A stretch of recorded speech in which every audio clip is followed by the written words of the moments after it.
Hi everyone, I have an awesome new video that I'm super excited to bring to you. Today we are going to touch on some Anthem lore and the world we will be exploring. I figured I would break up these videos to give them the appreciation they deserve, more so because the fact that there's so much information that I could go over in each one that it seems as if fitting. So future topics will be like javelin types and game mechanics, things like that. So screw the intros. Let's just jump into what we know about the world of Anthem. To better understand, we start at the creation of the planet we are on. Gods known as Shapers used huge pieces of powerful technology to command a force called the Anthem of Creation, forming the planet. For reasons unknown, the Shapers abandoned their work on the planet and left the Shaper technology littered all over the landscape. These machines were far from dormant though. They seemed to activate randomly, causing cataclysmic changes to the world and creating a hostile environment that makes daily life a constant struggle. The world is stuck in the middle of its genesis. The tools are just laying out on the workbench, turning themselves on and off, causing this world to shift and change. Now, before we go into any more details, a big thing we have to think about is that this is just one theory. You see, no one knows for sure because it happened so long ago that it has already passed out of memory and into legend. Everyone you meet will have their own opinion of where they came from and why they are on this unknown planet. Currently, the planet has a name, but BioWare has not shared it yet. Through the story, different groups, different sects, different organizations pop up around trying to answer that question of where they came from. You will not find any colony ships as you search around this world. There are ruins out in the wilderness that were obviously built by people, in addition to the ancient bits of Shaper technology lying around. But humans have been here long enough that there are ruins built by humans. One thing to just get out of your head is that this is not Earth. There are no ties to Earth or any other planet. This was the place they originated, and even though it is shrouded in mystery, what we do know is that this planet is extremely dangerous. To survive in this unforgiving world, you must endure the climate as well as the fierce creatures it breeds. To combat this, some humans chose to become freelancers,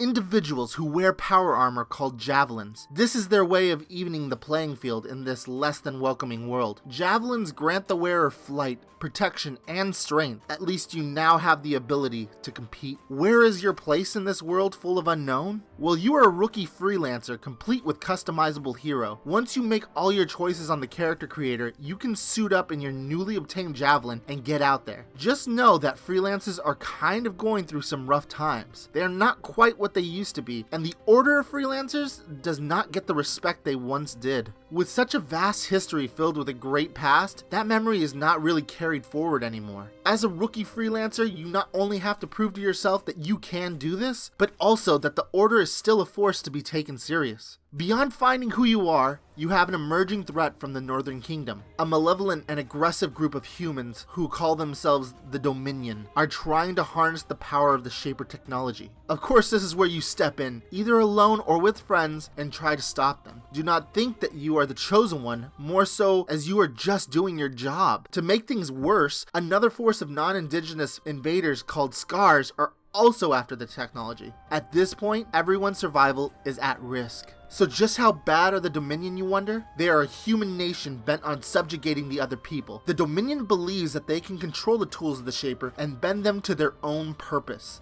They are filled with secrets and lore, but one big thing that is concerning is that they have their own javelins as well. The Dominion are a pretty aggressive people, conquering a lot of the north. The area of Anthem you play in is obviously part of a larger world. Just like your people, the Dominion are searching for answers. A major draw to the game's lore are all the questions you will be asking yourself. Where did the Shapers come from? Where did the Scars come from? Where did that giant Titan creature come from? All of this allows for BioWare to create a world filled with mystery that you can discover. Search the world for hidden artifacts, for anything that hints to what happened. This will be the footing that can branch out to infinite possibilities post-launch. While trying to figure out this world, you will have various gameplay mechanics and missions to do, but the context will always be changing. The narrative will evolve over time, keeping players engaged moving forward, as well as allowing players who have taken time off to ease back into the world. Studio General Manager Casey Hudson is aiming for Anthem to be the HBO series of games, where you will come back after a hiatus and be able to jump back into the world without feeling left behind. The world is highly shareable and dynamic, and you want people people to know what's going on. Hopefully the shareable nature will keep players updated. Even if they go away from the game for a while, they'll be able to see on Twitter what's going on or if a character has returned. The beautiful thing about having an ever-changing environment is that it causes new ways to engage with the world. Players will experience this via in-game events that shape the way we explore. For example, if you feel like you've already been to a valley with a giant lake, you have searched top to bottom and consumed that content, developers can say this weekend there's a crazy snowstorm. That lake you used to dive into is now frozen over and you can get to a new cave on the other side. You've been to this place a bunch of times but not in this exact situation. Now everything is different. That's one big thing. The other thing is putting everything into an ongoing narrative. It's not just that there will be daily and weekly events. There are character arcs and world story arcs that will occur as the world evolves. There's a long-term narrative about what's going on, and that will change over time. Exploring the world will be a thing of wonders, as you will experience day and night cycles as well as various ecosystems complete with its own creatures. Various events will engage players into deeper lore as well as bigger loot. Changing weather or incoming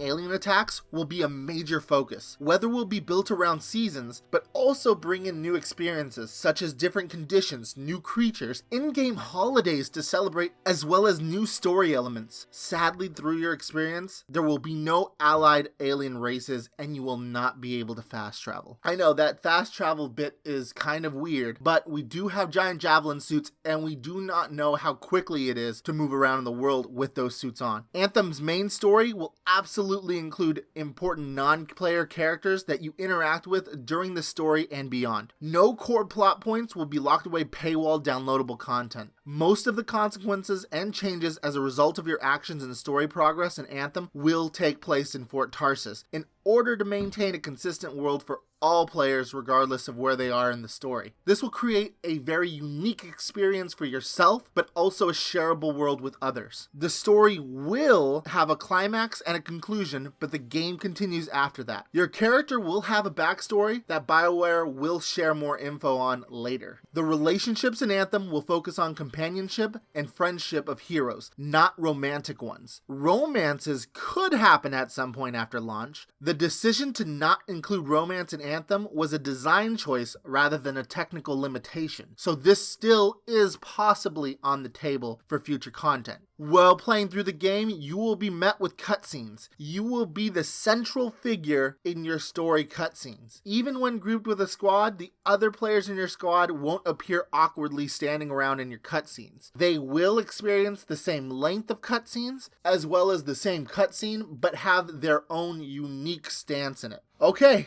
That was a whole lot of information, and I have only just begun. Another Anthem video will be uploaded next week regarding all the game mechanics we can expect in the world of Anthem. That will be another beefy video, but I hope these are providing some answers to those burning questions. If you have any questions regarding lore, story, or the world that I did not cover in this video, let me know in the comments below. In the last Anthem video, YouTube user Brandon Alexis asked if a downgrade will occur in the graphics and if they will bait and switch us. To my knowledge, they are stating Anthem will run at 30 frames per second on PlayStation 4 and Xbox One and support high dynamic range, HDR, as well as 4K resolution. I have tweeted to Mark Duraw asking if things will change, but have not heard back yet. I will continue to keep looking into more information on this and then maybe throw him another tweet. But thank you so much for that question, and like I said, I'm going to be on top of that one. For those who have stayed this long, thank you so much for watching the video. If you enjoyed this content, like and subscribe to the channel for plenty more Anthem related news. Thank you everyone for the tremendous growth we have been experiencing. I have been having a ton of fun making these videos, and thank you all so much.